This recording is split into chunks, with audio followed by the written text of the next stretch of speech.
All right, here's the next amazing thing about immigration. It isn't just a way for one human being to dramatically raise their productivity, improving their own lives and their contribution to the world.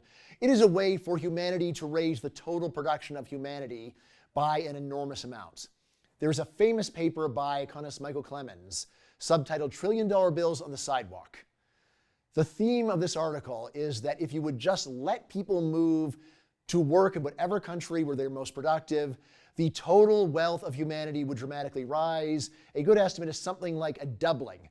The entire human race could be twice as rich as it is now just by moving human labor from countries where it's poor to countries countries that are rich, because in rich countries, the same person is able to accomplish so much more. But first, let's back up.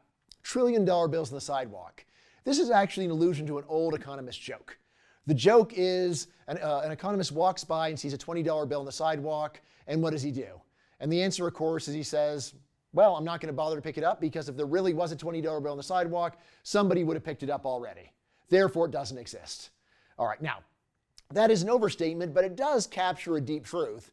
It is unusual to find $20 bills on the sidewalk. In my entire life, there have been a total of 2 instances where I found $20 or more on the sidewalk. One of them was right outside my office. I did look around for a hidden camera to see, is this a gotcha? Will an economist bother to stoop down to pick up a $20 bill, given his theory that this never happens?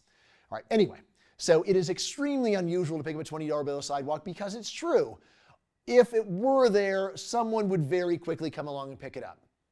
Therefore, how could it be that there are trillion-dollar bills on the sidewalk that have not been picked up? How could it really be that countries could go and dramatically enrich not just immigrants, but their own citizens and the entire world by letting people move from places where productivity is low to places where productivity is high? And there's a very simple reason. All that it takes to pick up a $20 bill on the sidewalk is for one person to say, hey, that's a $20 bill. I'm going to lean over and get it. On the other hand, in order to get the enormous gains from moving labor from places where it's unproductive to places where it's productive, you have to convince a country. Have you ever convinced a country of anything? I haven't either.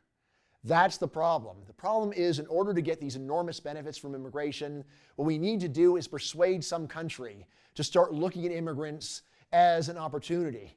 To say, hey, these are people where if they were only allowed to go and move here and work, they would be able to contribute so much more, not just to their own lives, which is great in itself, but contribute so much more to our society as well.